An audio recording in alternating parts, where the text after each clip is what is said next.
우리가 너무 안일했었다. 한국은 엄청난 것을 숨기고 있었다. 최근 미국 백악관 회의에서 충격적인 자료가 보고되면서 미국 전역이 들썩이고 있습니다. 그리고 이는 다름 아닌 한국의 핵 문제와 관련이 있는데요. 그렇다면 한국의 핵 문제에 관해 대체 어떤 일이 있었던 것일까요? 안녕하세요. 저는 미국 백악관 국방전략회의실에서 근무하고 있는 프랭크라고 합니다. 백악관에서 일한다는 것은 상당히 명예로운 일이지만 백악관은 그러한 명예로운 만큼 업무량도 상당히 많아서 저는 늘 일에 치여 살곤 했는데요. 그런데 그렇게 바쁜 시간을 보내던 와중 최근에는 비상 상황이 터져서 하던 업무조차 전부 내팽개친 채 긴급회의를 소집하게 되었습니다. 그건 바로 미국 대선이 얼마 남지 않은 바 어디로 튈지 모르는 트럼프 대선 후보가 또다시 충격적인 발언으로 전 세계를 놀래켰기 때문이죠. 최근 트럼프 후보는 자신이 대통령이 된다면 한국의 핵무장부터 허용하겠다는 도발적인 공약을 내세웠고, 이는 그의 몇 개월 전 발언인 주한미군을 철수시키는 대신 한국의 핵개발을 허용하겠다는 주장과 일맥상통해서 트럼프의 한국 핵개발 허용에 대한 강력한 의지를 보여준다고 할 수 있었습니다.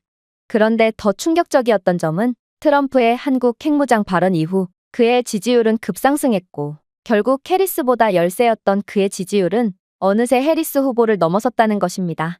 트럼프는 미국과 동맹국을 위협하는 세력과 협상을 하기보다는 대담한 군사적 행동을 기꺼이 취할 수 있다는 메시지를 남기고 싶어 했고, 한국의 핵무장을 허용함으로써 북한과 중국과 같은 위협에 대해 확고한 입장을 취하고 싶어 했는데요. 그러면서 트럼프는 해리스는 방어에 약하고 북한과 같은 위험한 정권을 말로만 달래려고 하는 나약한 대통령이 될 거라며 목소리를 높였죠. 동시에 자신은 미국과 동맹국을 위해 대담한 조치를 취하지만 해리스 후보는 북한과 반복적으로 실패한 외교를 여전히 신뢰하는 무능한 후보라며 독설을 이어나갔습니다.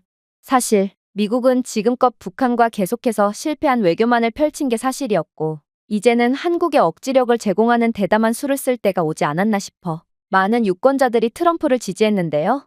또한 요즘 가장 화두에 오른 중국에 대한 제재에 관해서도 한국의 핵무장은 매우 타당해 보였어요.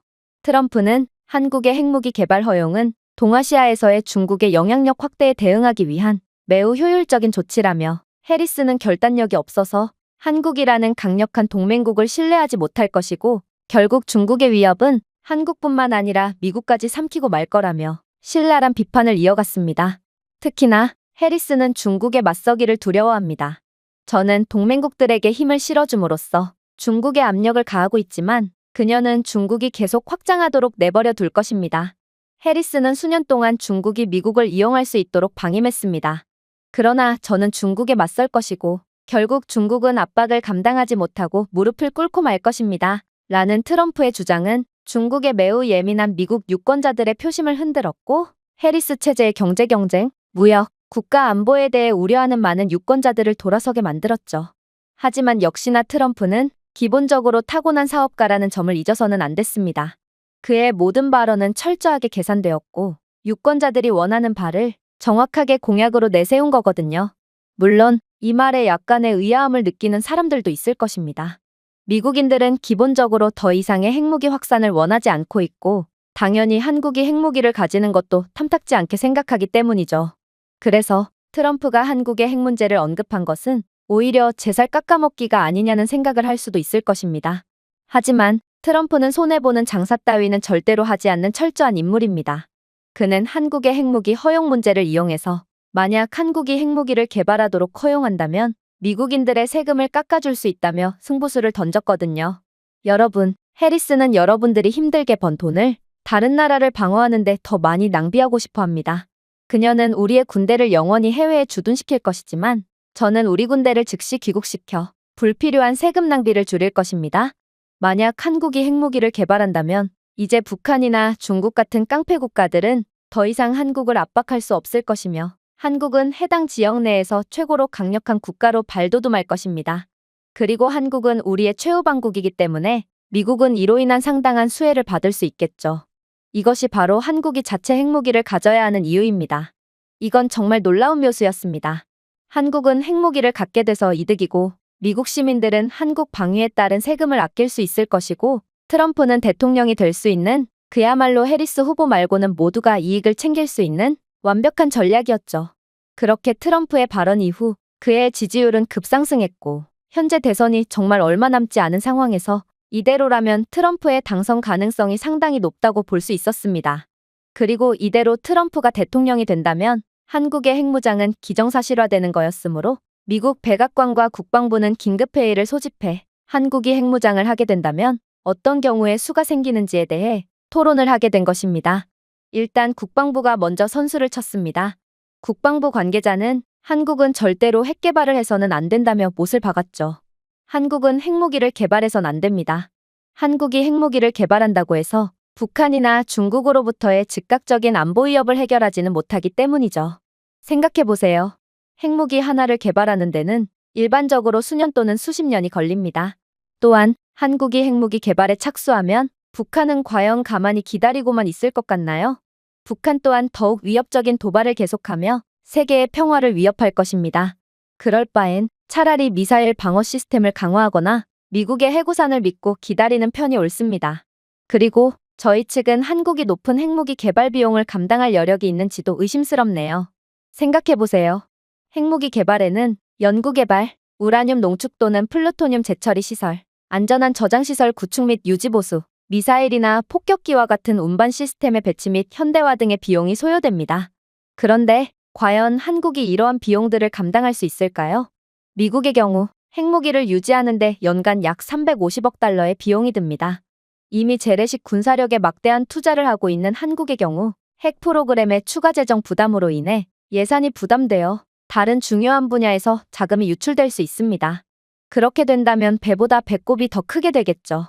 한국이 운 좋게 북한의 위협으로부터 벗어날 수 있다고 해도 심각한 경제적 타격으로 인해 곧 무너지고 말 것입니다.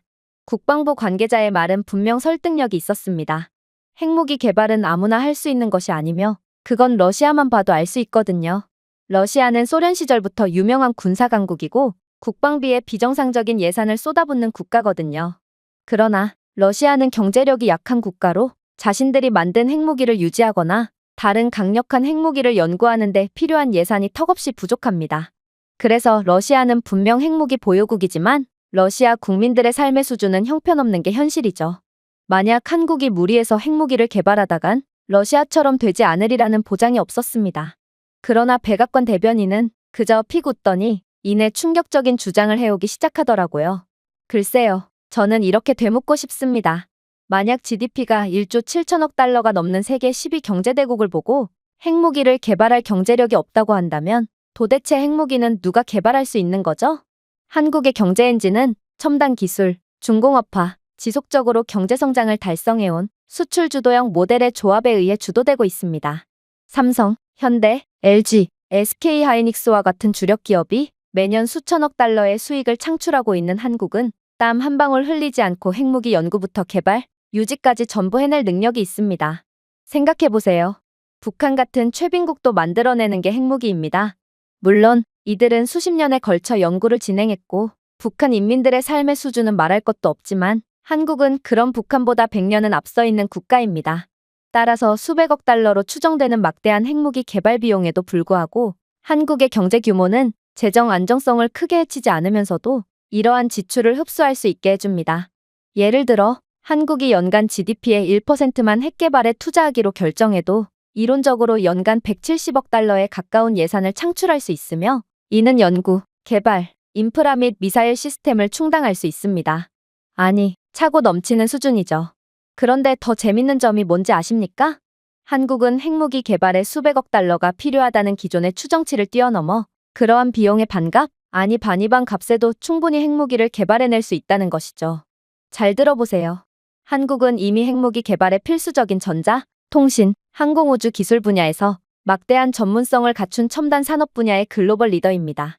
한국의 연구개발 예산은 GDP 대비 세계에서 가장 높은 수준이며 1년에 지출하는 연구개발 비용만 해도 900억 달러가 넘습니다. 즉, 한국은 어떤 기술이든지 순식간에 개발할 수 있는 상당한 체급을 갖고 있는 국가라는 것입니다. 이 말은 한국이 아무리 핵무기를 개발해 본 적이 없는 국가라고 할지라도 이들은 금세 핵보유국들이 가진 핵기술 수준 혹은 그 이상의 수준에 도달할 수 있다는 것입니다. 또한 한국은 원자력 강국으로 이름 날리고 있기도 하죠. 최근에 한국은 체코 원전 수주에서도 프랑스를 압도하며 유럽으로의 원전 기술력을 공급하는 최강의 기술 강국의 면모를 보이고 있는데요. 실제로 한국은 이미 한국전력의 약 30%를 공급하는 25기의 원자로를 운영하는 민간 원자력 분야의 글로벌 리더의 지위를 공고히 하고 있죠.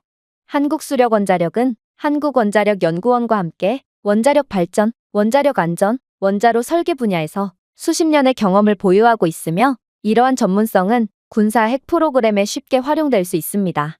한국은 무기급 핵분열성 물질을 생산하는 데 필요한 핵심 기술인 우라늄 농축과 사용 후 연료 재처리에 대한 폭넓은 지식을 보유하고 있고 원자력 인프라에는 핵무기 생산에 필수적인 농축 우라늄과 플루토늄과 같은 핵분열성 물질을 처리할 수 있는 시설이 포함되어 있죠. 즉, 한국은 이미 핵무기를 신속하게 개발할 수 있는 기반과 기본적인 기술적 능력을 갖추고 있는 특수한 국가라는 것입니다. 한국이 가진 원자력 기술력이라면 원자력 에너지에 대한 깊은 전문성을 바탕으로 무기용 핵분열성 물질 생산으로 빠르게 전환할 수 있고 심지어 이들의 원자로와 연구시설 같은 기존의 원자력 인프라는 핵무기에 필요한 재료를 생산하는데 즉각적인 이점을 제공하죠. 현재 핵보유국이 아닌 국가들 중에 한국만큼의 강력한 원자력 기술력과 원자력 인프라를 가진 국가는 없다는 것을 고려해 볼 때 한국은 기존의 통계로만 해석할 수 없는 매우 특수한 국가라는 사실을 알아둬야 할 것입니다. 그러나 국방부 관계자는 여전히 회의적이었어요. 그러면서 속도보다 중요한 건 완성도라며 아무리 한국이 핵무기를 빠르게 만든다고 해도 그렇게 만들어진 핵무기는 매우 조악한 수준일 거라며 혀를 끌끌 찼죠. 하지만 백악관 대변인은 한치의 물러섬도 없었습니다. 그는 단호한 표정을 지으며 놀랄만한 답변을 이어나갔죠. 정확한 지적입니다.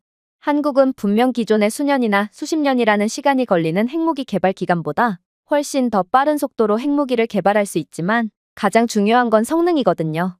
사실 핵무기에도 엄연한 성능 차이가 존재하며 중국과 북한이 만든 핵무기와 미국산 핵무기의 수준은 엄청난 격차를 보입니다. 그렇다면 한국은 어떨까요? 사실 이 질문에 대한 답변은 매우 간단합니다. 그건 바로 한국의 반도체 기술력을 보면 답이 나와 있거든요. 한국은 삼성전자, SK하이닉스와 같은 기업이 혁신의 선두에 서 있는 반도체 산업의 글로벌 리더입니다. 이들 기업은 스마트폰부터 인공지능 시스템에 이르기까지 현대기술의 핵심 부품인 세계에서 가장 진보된 반도체 칩을 생산합니다. 반도체 기술은 특히 유도 시스템, 제어 전자장치, 핵탄두의 전반적인 소형화와 같은 분야에서 핵무기 개발에 중요한 역할을 합니다. 삼성은 군사 애플리케이션에 사용되는 것을 포함하여 디지털 시스템의 데이터 저장에 필수적인 메모리 칩을 생산하는 세계 최대 기업입니다. 그리고 이 칩은 고속 데이터 처리의 기본이며 첨단 방위 시스템, 미사일 유도 및 핵지휘 및 제어 인프라에 매우 중요하죠. 삼성의 메모리 칩은 핵 시스템의 정밀하고 안전한 작동에 필수적인 고효율, 속도 및 안정성으로 유명합니다.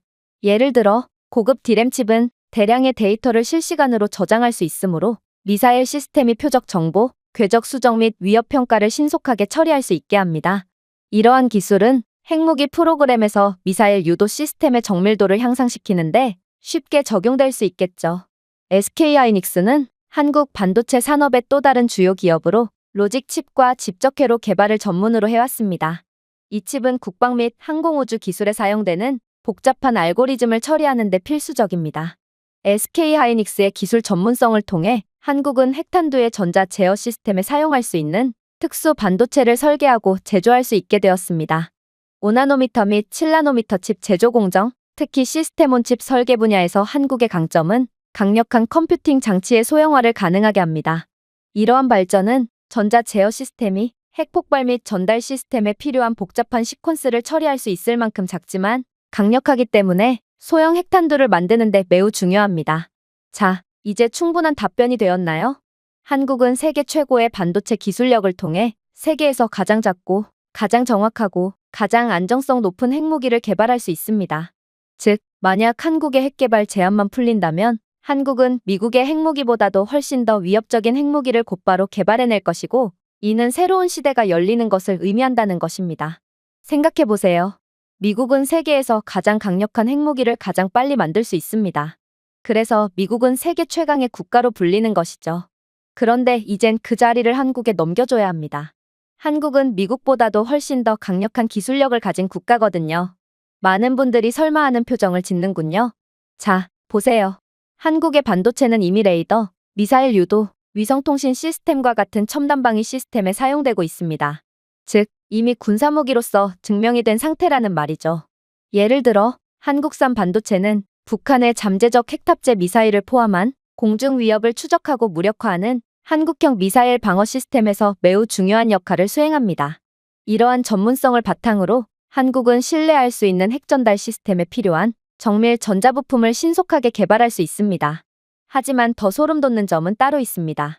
한국이 스마트폰과 AI 시스템과 같은 민간 장치에 전력을 공급하는 동일한 반도체 기술을 적용하여 핵무기를 위한 매우 정밀하고 탄력적이며 효율적인 시스템을 만들어버린다면 우리는 지금껏 본 적 없는, 상상할 수조차 없는 위력을 가진 핵무기를 마주하게 될 거거든요.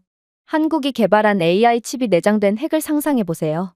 이는 기존의 핵무기보다도 훨씬 더 위협적일 것이며 그야말로 핵 확산 금지 조약의 적용을 받지 않게 된 한국은 물 만난 고기처럼 자신의 능력을 어김없이 발휘하며 세계를 지배하게 되는 것입니다.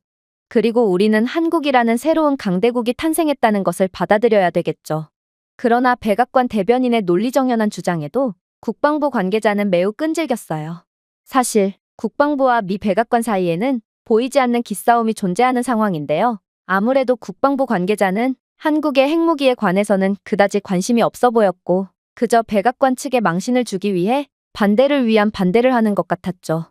그건 너무 일차원적인 생각 아닌가요? 물론 반도체 기술력이 핵무기 개발의 핵심이 되는 건 인정합니다. 그러나 핵무기 개발의 가장 중요한 과제는 미사일 기술력과 빠르게 핵무기를 양산할 수 있는 능력입니다. 과연 한국이 그런 험난한 과정을 이겨낼 수 있을까요? 이건 한국 같은 작은 국가가 이겨낼 수 있는 문제가 아니라고요. 그러자 백악관 대변인은 일순간 표정을 찌푸리더니 이내 놀라운 답변을 해오기 시작했죠. 당신은 한국에 대해 몰라도 너무 모르고 있습니다. 미사일 기술력은 한국이 세계에서 최고라고 봐도 무방하고 유럽 국가들에도 수출되고 있는 게 바로 한국의 현무 미사일이라고요. 한국의 미사일 프로그램은 지난 수십 년 동안 빠르게 발전해 왔으며 이제 한국은 핵탄두 탑재에 쉽게 적응할 수 있는 다양한 단거리, 중거리 및 장거리 미사일을 보유하게 되었습니다. 이러한 미사일은 높은 정밀도, 신뢰성 및 탑재 능력을 보여 핵 운반에 매우 적합하죠. 현무 미사일은 최대 2000kg의 적재량을 탑재할 수 있는 지대지 탄도미사일로 핵탄두를 탑재하기에 충분할 뿐더러 항속거리는 수천 킬로미터로 북한 전역과 중국 및 러시아를 사정권에 두고 있습니다. 이 미사일은 탑재 용량이 커서 핵탄두 탑재에 쉽게 적응할 수 있어 한국이 이러한 무기를 개발하기로 결정할 경우 한국은 미사일 개발에 굳이 예산을 투자하지 않고도 세계에서 가장 위협적인 핵미사일을 가지게 되는 것입니다. 심지어 현무 미사일에는 GPS 및 관성 항법을 포함한 첨단 유도 시스템이 장착되어 있어 매우 정확하게 목표물을 타격할 수 있는데요. 이러한 정밀도는 궤도의 약간의 편차라도 전략적 목표를 놓칠 수 있는 핵무기에 매우 중요하죠. 이건 북한 및 중국의 미사일 기술과는 비교조차 안 될 정도의 상당히 수준 높은 미사일이라고 볼 수 있습니다. 물론 이들은 핵미사일이 존재하지만 항속거리와 정확도가 형편없어서 만약 중국이 한국으로 핵미사일을 발사한다면 그 미사일은 한국에 떨어지는 것이 아닌 북한 혹은 자국 영토에 떨어질 가능성도 배제할 수가 없거든요. 실제로 중국은 핵미사일 실험 중 자국 영토에 핵미사일을 떨궜고 이로 인해 엄청난 사상자가 나온 적이 있습니다. 중국은 이 사실을 숨기려고 애쓰고 있지만 이는 미국의 위성사진에 포착된 부정할 수 없는 사실이죠. 또한 한국이 핵미사일을 개발한다면 이러한 핵미사일을 보관하거나 유지할 수 없다고 주장했는데 이것도 정말 말이 안 되는 소리라고 할 수 있습니다.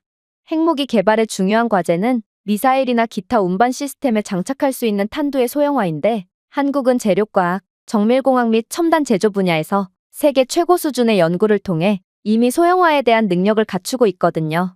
삼성과 LG와 같은 기업이 주도하는 반도체, 로봇공학, 마이크로 일렉트로닉스 분야의 한국의 전문성은 핵 부품을 소형화하고 미사일 배치에 적합할 만큼 탄두가 소형화되도록 하는데 중요한 역할을 하고 있죠.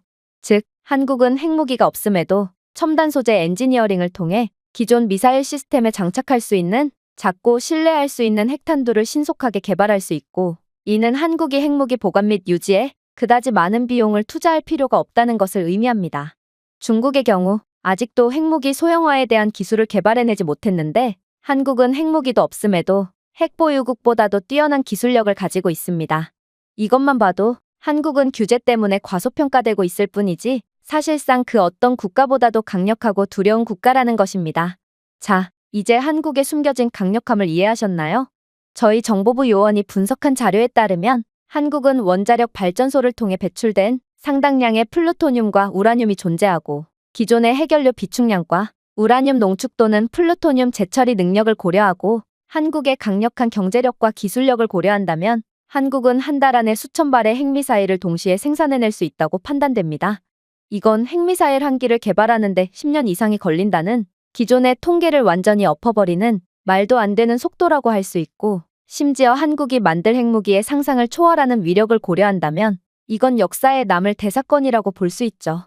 만약 한국의 핵무기 개발이 허용된다면 한국은 그 즉시 중국과 북한이라는 잠재적인 적을 압도할 만한 강력한 억지력을 갖게 될 것이고, 이는 세계의 평화를 의미합니다. 북한은 더 이상의 바보 같은 도발을 할 수 없을 것이고, 중국 또한 경거망동 시 국토 전체가 날아갈 것을 아주 잘 알고 있거든요. 사실상 중국은 한국보다 기술력과 경제력 모두가 뒤지고 있는 상황이지만 그저 핵 무기가 있다는 이유만으로 한국에 자꾸만 압박을 가해왔고, 한국이 미국과 더 이상은 친해지지 못하도록 회방을 놓아왔는데요. 그러나 핵무기를 가진 같은 조건 하에서의 한국은 중국을 압도적으로 능가하며 한국과 미국이 완전히 손을 잡는 상황은 중국이 더 이상의 영향력을 발휘할 수 없다는 것을 의미합니다.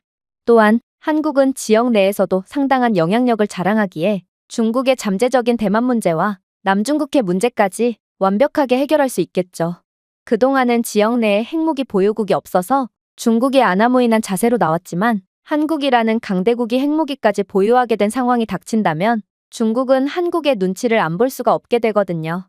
그리고 그러한 영내의 수호자의 역할을 맡게 된 한국은 자연스레 글로벌 입지가 상승하며 더 많은 신뢰도와 이권을 가져오겠죠. 그야말로 한국은 제약 하나 풀어졌다는 이유로 자신이 가진 실력을 100% 발휘할 수 있게 되었고, 나라의 운명 자체가 바뀌게 된다는 것입니다. 물론 핵무기 보유국이 된 한국은 세계 최고의 강대국으로 발돋움하여 이젠 미국의 자리까지 위협할 수도 있다는 부작용이 있겠죠. 그래도 중국이라는 깡패 국가와는 달리 한국은 말이 통하는 선진국으로 한국과 미국은 선의의 경쟁을 펼치며 세계의 영향력을 과시하게 될 것입니다. 대변인의 말에 국방부 관계자는 할 말을 잃고 그저 고개를 푹 숙일 뿐이었어요. 그렇게 회의는 종료되었고 대부분이 한국의 핵무기 개발에 긍정적인 반응을 보였죠. 저는 한국이 강력한 국가라는 것은 진작에 알았지만 이 정도로 무시무시한 국가인 줄은 꿈에도 몰랐기에 한국의 숨겨진 저력에 식은땀까지 흘렸는데요. 한국은 대체 어느 틈에 이 정도로 강력한 국가로 발전한 건지 저는 한국의 강력함에 존경을 느낄 뿐이었습니다. 제가 준비해온 내용은 여기까지입니다. 우리가 너무 안일했었다. 한국은 엄청난 것을 숨기고 있었다. 최근 미국 백악관 회의에서 충격적인 자료가 보고되면서 미국 전역이 들썩이고 있습니다. 그리고 이는 다름 아닌 한국의 핵 문제와 관련이 있는데요. 그렇다면 한국의 핵 문제에 관해 대체 어떤 일이 있었던 것일까요? 안녕하세요. 저는 미국 백악관 국방전략회의실에서 근무하고 있는 프랭크라고 합니다. 백악관에서 일한다는 것은 상당히 명예로운 일이지만 백악관은 그러한 명예로운 만큼 업무량도 상당히 많아서 저는 늘 일에 치여 살곤 했는데요. 그런데 그렇게 바쁜 시간을 보내던 와중 최근에는 비상 상황이 터져서 하던 업무조차 전부 내팽개친 채 긴급회의를 소집하게 되었습니다. 그건 바로 미국 대선이 얼마 남지 않은 바 어디로 튈지 모르는 트럼프 대선 후보가 또다시 충격적인 발언으로 전 세계를 놀래켰기 때문이죠. 최근 트럼프 후보는 자신이 대통령이 된다면 한국의 핵무장부터 허용하겠다는 도발적인 공약을 내세웠고, 이는 그의 몇 개월 전 발언인 주한미군을 철수시키는 대신 한국의 핵개발을 허용하겠다는 주장과 일맥상통해서 트럼프의 한국 핵개발 허용에 대한 강력한 의지를 보여준다고 할 수 있었습니다. 그런데 더 충격적이었던 점은 트럼프의 한국 핵무장 발언 이후 그의 지지율은 급상승했고, 결국 해리스보다 열세였던 그의 지지율은 어느새 해리스 후보를 넘어섰다는 것입니다. 트럼프는 미국과 동맹국을 위협하는 세력과 협상을 하기보다는 대담한 군사적 행동을 기꺼이 취할 수 있다는 메시지를 남기고 싶어 했고, 한국의 핵무장을 허용함으로써 북한과 중국과 같은 위협에 대해 확고한 입장을 취하고 싶어 했는데요. 그러면서 트럼프는 해리스는 방어에 약하고 북한과 같은 위험한 정권을 말로만 달래려고 하는 나약한 대통령이 될 거라며 목소리를 높였죠. 동시에 자신은 미국과 동맹국을 위해 대담한 조치를 취하지만 해리스 후보는 북한과 반복적으로 실패한 외교를 여전히 신뢰하는 무능한 후보라며 독설을 이어나갔습니다. 사실 미국은 지금껏 북한과 계속해서 실패한 외교만을 펼친 게 사실이었고 이제는 한국에 억지력을 제공하는 대담한 수를 쓸 때가 오지 않았나 싶어 많은 유권자들이 트럼프를 지지했는데요. 또한 요즘 가장 화두에 오른 중국에 대한 제재에 관해서도 한국의 핵무장은 매우 타당해 보였어요. 트럼프는 한국의 핵무기 개발 허용은 동아시아에서의 중국의 영향력 확대에 대응하기 위한 매우 효율적인 조치라며 해리스는 결단력이 없어서 한국이라는 강력한 동맹국을 신뢰하지 못할 것이고 결국 중국의 위협은 한국뿐만 아니라 미국까지 삼키고 말 거라며 신랄한 비판을 이어갔습니다. 특히나 해리스는 중국에 맞서기를 두려워합니다. 저는 동맹국들에게 힘을 실어줌으로써 중국에 압력을 가하고 있지만 그녀는 중국이 계속 확장하도록 내버려 둘 것입니다. 해리스는 수년 동안 중국이 미국을 이용할 수 있도록 방임했습니다. 그러나 저는 중국에 맞설 것이고 결국 중국은 압박을 감당하지 못하고 무릎을 꿇고 말 것입니다. 라는 트럼프의 주장은 중국에 매우 예민한 미국 유권자들의 표심을 흔들었고 해리스 체제의 경제, 무역, 국가 안보에 대해 우려하는 많은 유권자들을 돌아서게 만들었죠. 하지만 역시나 트럼프는 기본적으로 타고난 사업가라는 점을 잊어서는 안 됐습니다. 그의 모든 발언은 철저하게 계산되었고 유권자들이 원하는 바를 정확하게 공약으로 내세운 거거든요. 물론 이 말에 약간의 의아함을 느끼는 사람들도 있을 것입니다. 미국인들은 기본적으로 더 이상의 핵무기 확산을 원하지 않고 있고 당연히 한국이 핵무기를 가지는 것도 탐탁지 않게 생각하기 때문이죠. 그래서 트럼프가 한국의 핵 문제를 언급한 것은 오히려 제 살 깎아먹기가 아니냐는 생각을 할 수도 있을 것입니다. 하지만 트럼프는 손해보는 장사 따위는 절대로 하지 않는 철저한 인물입니다. 그는 한국의 핵무기 허용 문제를 이용해서 만약 한국이 핵무기를 개발하도록 허용한다면 미국인들의 세금을 깎아줄 수 있다며 승부수를 던졌거든요. 여러분, 해리스는 여러분들이 힘들게 번 돈을 다른 나라를 방어하는 데 더 많이 낭비하고 싶어 합니다. 그녀는 우리의 군대를 영원히 해외에 주둔시킬 것이지만 저는 우리 군대를 즉시 귀국시켜 불필요한 세금 낭비를 줄일 것입니다. 만약 한국이 핵무기를 개발한다면 이제 북한이나 중국 같은 깡패 국가들은 더 이상 한국을 압박할 수 없을 것이며 한국은 해당 지역 내에서 최고로 강력한 국가로 발돋움할 것입니다. 그리고 한국은 우리의 최후방국이기 때문에 미국은 이로 인한 상당한 수혜를 받을 수 있겠죠. 이것이 바로 한국이 자체 핵무기를 가져야 하는 이유입니다. 이건 정말 놀라운 묘수였습니다. 한국은 핵무기를 갖게 돼서 이득이고 미국 시민들은 한국 방위에 따른 세금을 아낄 수 있을 것이고 트럼프는 대통령이 될 수 있는 그야말로 해리스 후보 말고는 모두가 이익을 챙길 수 있는 완벽한 전략이었죠. 그렇게 트럼프의 발언 이후 그의 지지율은 급상승했고 현재 대선이 정말 얼마 남지 않은 상황에서 이대로라면 트럼프의 당선 가능성이 상당히 높다고 볼 수 있었습니다. 그리고 이대로 트럼프가 대통령이 된다면 한국의 핵무장은 기정사실화되는 거였으므로 미국 백악관과 국방부는 긴급회의를 소집해 한국이 핵무장을 하게 된다면 어떤 경우에 수가 생기는지에 대해 토론을 하게 된 것입니다. 일단 국방부가 먼저 선수를 쳤습니다. 국방부 관계자는 한국은 절대로 핵 개발을 해서는 안 된다며 못을 박았죠. 한국은 핵무기를 개발해선 안 됩니다.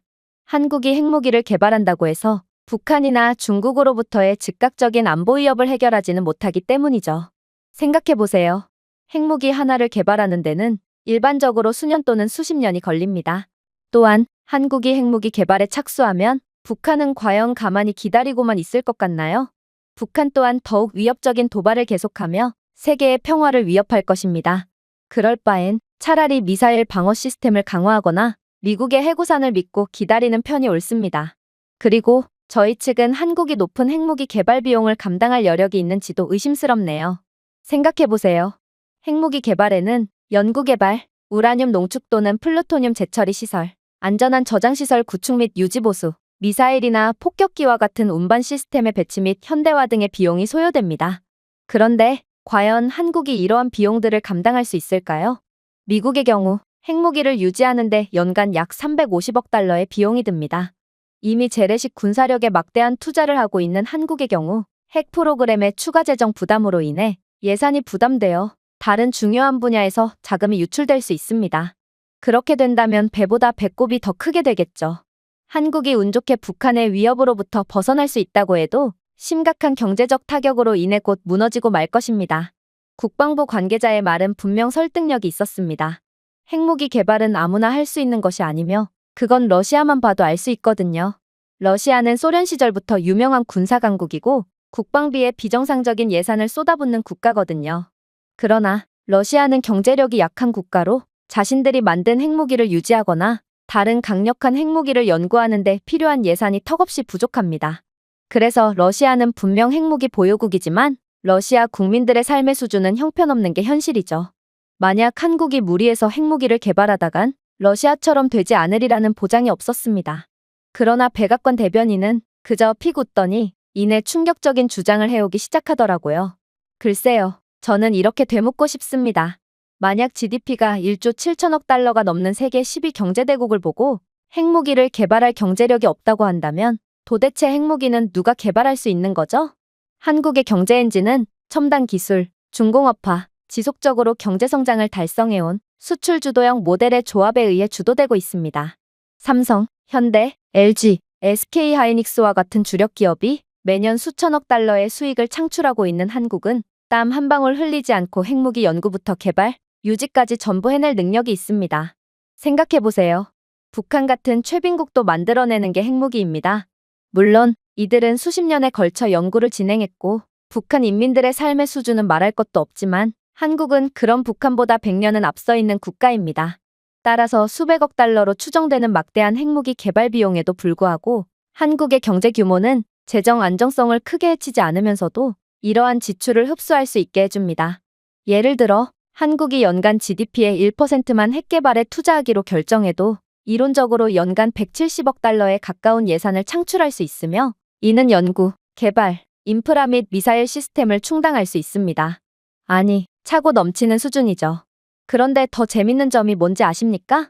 한국은 핵무기 개발에 수백억 달러가 필요하다는 기존의 추정치를 뛰어넘어 그러한 비용의 반값, 아니 반이반 값에도 충분히 핵무기를 개발해낼 수 있다는 것이죠. 잘 들어보세요. 한국은 이미 핵무기 개발에 필수적인 전자, 통신, 항공우주 기술 분야에서 막대한 전문성을 갖춘 첨단 산업 분야의 글로벌 리더입니다. 한국의 연구개발 예산은 GDP 대비 세계에서 가장 높은 수준이며 1년에 지출하는 연구개발 비용만 해도 900억 달러가 넘습니다. 즉, 한국은 어떤 기술이든지 순식간에 개발할 수 있는 상당한 체급을 갖고 있는 국가라는 것입니다. 이 말은 한국이 아무리 핵무기를 개발해 본 적이 없는 국가라고 할지라도 이들은 금세 핵보유국들이 가진 핵기술 수준 혹은 그 이상의 수준에 도달할 수 있다는 것입니다. 또한 한국은 원자력 강국으로 이름 날리고 있기도 하죠. 최근에 한국은 체코 원전 수주에서도 프랑스를 압도하며 유럽으로의 원전 기술력을 공급하는 최강의 기술 강국의 면모를 보이고 있는데요. 실제로 한국은 이미 한국전력의 약 30%를 공급하는 25기의 원자로를 운영하는 민간 원자력 분야의 글로벌 리더의 지위를 공고히 하고 있죠.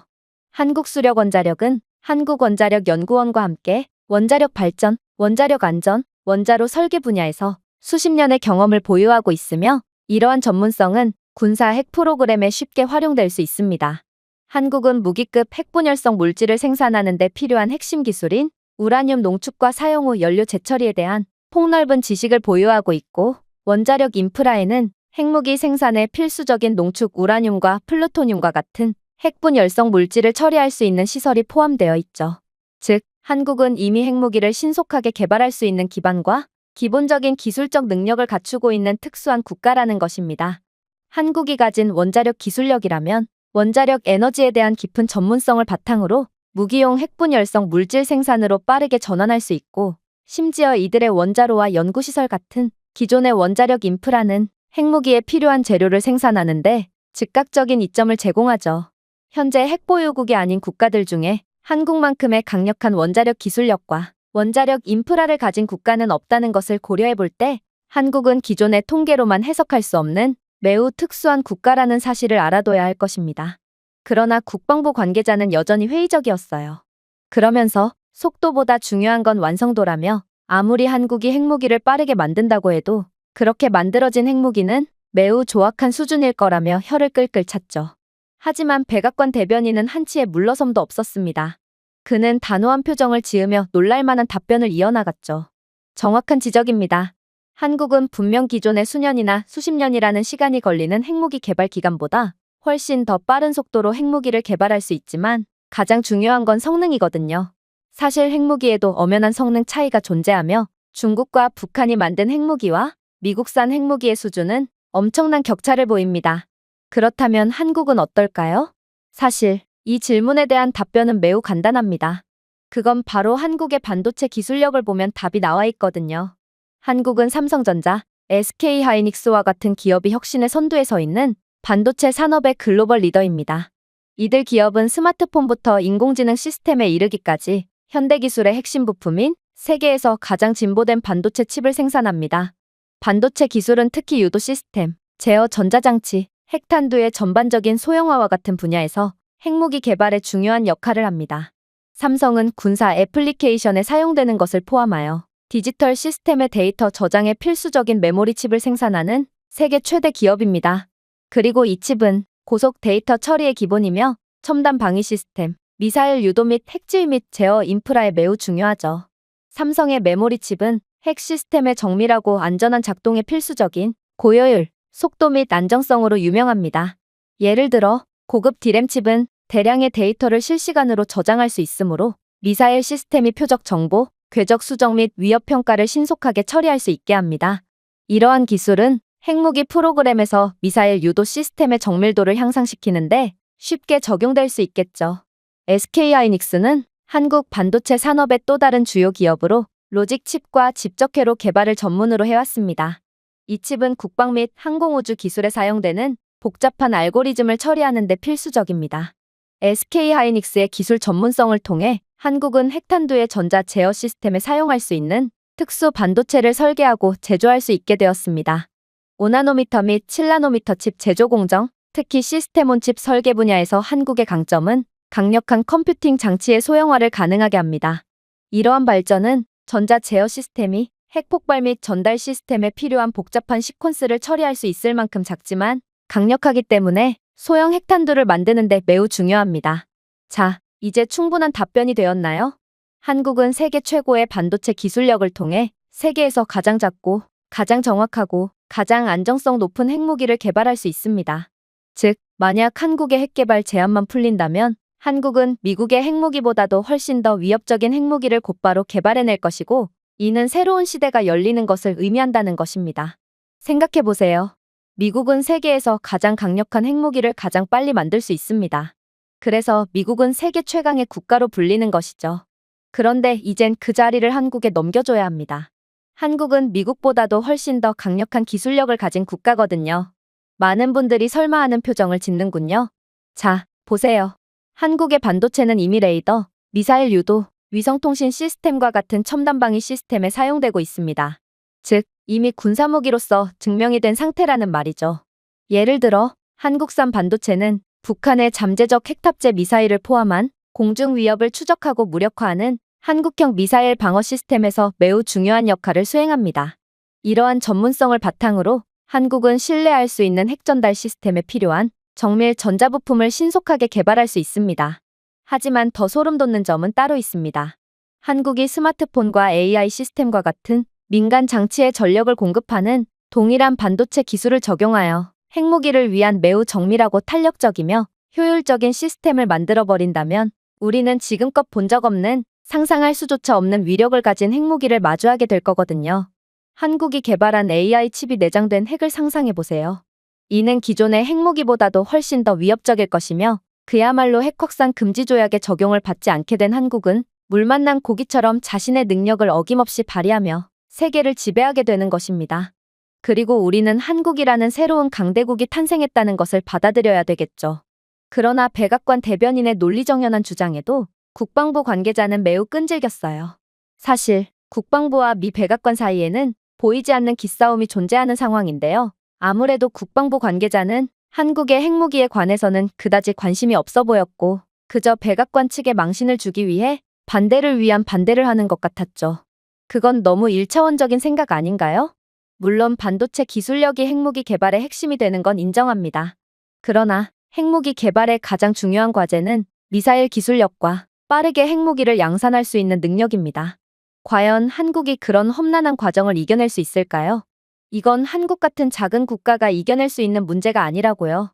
그러자 백악관 대변인은 일순간 표정을 찌푸리더니 이내 놀라운 답변을 해오기 시작했죠.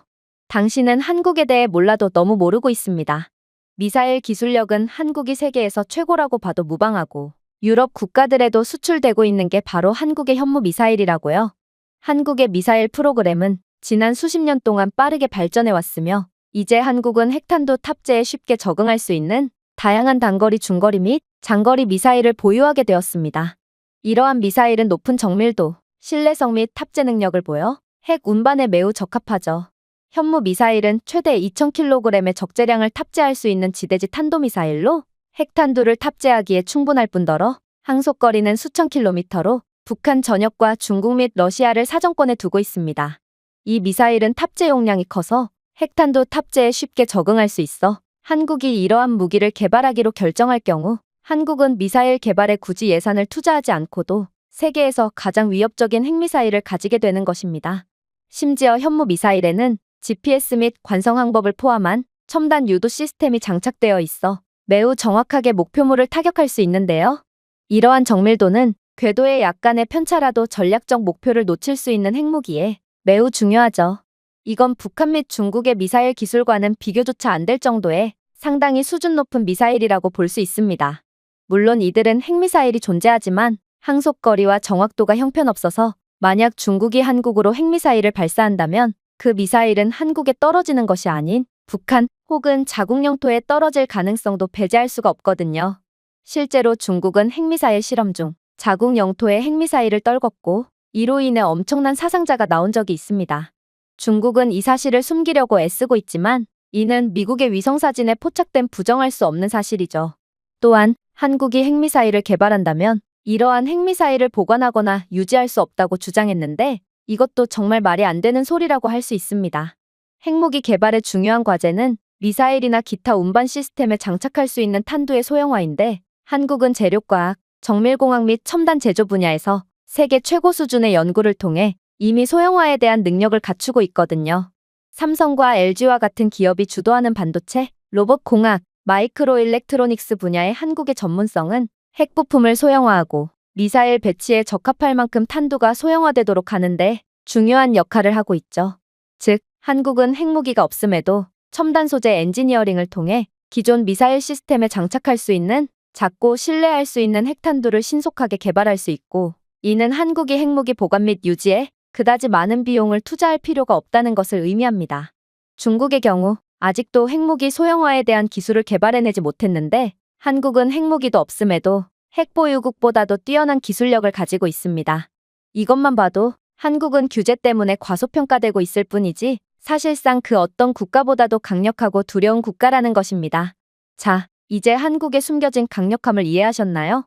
저희 정보부 요원이 분석한 자료에 따르면 한국은 원자력 발전소를 통해 배출된 상당량의 플루토늄과 우라늄이 존재하고 기존의 핵연료 비축량과 우라늄 농축 또는 플루토늄 재처리 능력을 고려하고 한국의 강력한 경제력과 기술력을 고려한다면 한국은 한 달 안에 수천 발의 핵미사일을 동시에 생산해낼 수 있다고 판단됩니다. 이건 핵미사일 한 기를 개발하는데 10년 이상이 걸린다는 기존의 통계를 완전히 엎어버리는 말도 안 되는 속도라고 할 수 있고 심지어 한국이 만들 핵무기의 상상을 초월하는 위력을 고려한다면 이건 역사에 남을 대사건이라고 볼 수 있죠. 만약 한국의 핵무기 개발이 허용된다면 한국은 그 즉시 중국과 북한이라는 잠재적인 적을 압도할 만한 강력한 억지력을 갖게 될 것이고 이는 세계의 평화를 의미합니다. 북한은 더 이상의 바보 같은 도발을 할 수 없을 것이고 중국 또한 경거망동 시 국토 전체가 날아갈 것을 아주 잘 알고 있거든요. 사실상 중국은 한국보다 기술력과 경제력 모두가 뒤지고 있는 상황이지만 그저 핵 무기가 있다는 이유만으로 한국에 자꾸만 압박을 가해왔고 한국이 미국과 더 이상은 친해지지 못하도록 회방을 놓아왔는데요. 그러나 핵무기를 가진 같은 조건 하에서의 한국은 중국을 압도적으로 능가하며 한국과 미국이 완전히 손을 잡는 상황은 중국이 더 이상의 영향력을 발휘할 수 없다는 것을 의미합니다. 또한 한국은 지역 내에서도 상당한 영향력을 자랑하기에 중국의 잠재적인 대만 문제와 남중국해 문제까지 완벽하게 해결할 수 있겠죠. 그동안은 지역 내에 핵무기 보유국이 없어서 중국이 아나무인한 자세로 나왔지만 한국이라는 강대국이 핵무기까지 보유하게 된 상황이 닥친다면 중국은 한국의 눈치를 안 볼 수가 없게 되거든요. 그리고 그러한 영내의 수호자의 역할을 맡게 된 한국은 자연스레 글로벌 입지가 상승하며 더 많은 신뢰도와 이권을 가져오겠죠. 그야말로 한국은 제약 하나 풀어졌다는 이유로 자신이 가진 실력을 100% 발휘할 수 있게 되었고 나라의 운명 자체가 바뀌게 된다는 것입니다. 물론 핵무기 보유국이 된 한국은 세계 최고의 강대국으로 발돋움하여 이젠 미국의 자리까지 위협할 수도 있다는 부작용이 있겠죠. 그래도 중국이라는 깡패 국가와는 달리 한국은 말이 통하는 선진국으로 한국과 미국은 선의의 경쟁을 펼치며 세계의 영향력을 과시하게 될 것입니다. 대변인의 말에 국방부 관계자는 할 말을 잃고 그저 고개를 푹 숙일 뿐이었어요. 그렇게 회의는 종료되었고 대부분이 한국의 핵무기 개발에 긍정적인 반응을 보였죠. 저는 한국이 강력한 국가라는 것은 진작에 알았지만 이 정도로 무시무시한 국가인 줄은 꿈에도 몰랐기에 한국의 숨겨진 저력에 식은땀까지 흘렸는데요. 한국은 대체 어느 틈에 이 정도로 강력한 국가로 발전한 건지 저는 한국의 강력함에 존경을 느낄 뿐이었습니다. 제가 준비해온 내용은 여기까지입니다. 끝까지 시청해주셔서 진심으로 감사드리며 여러분들의 구독과 좋아요, 알림 설정은 영상 제작에 큰 힘이 됩니다. 이상 세모튜브였습니다.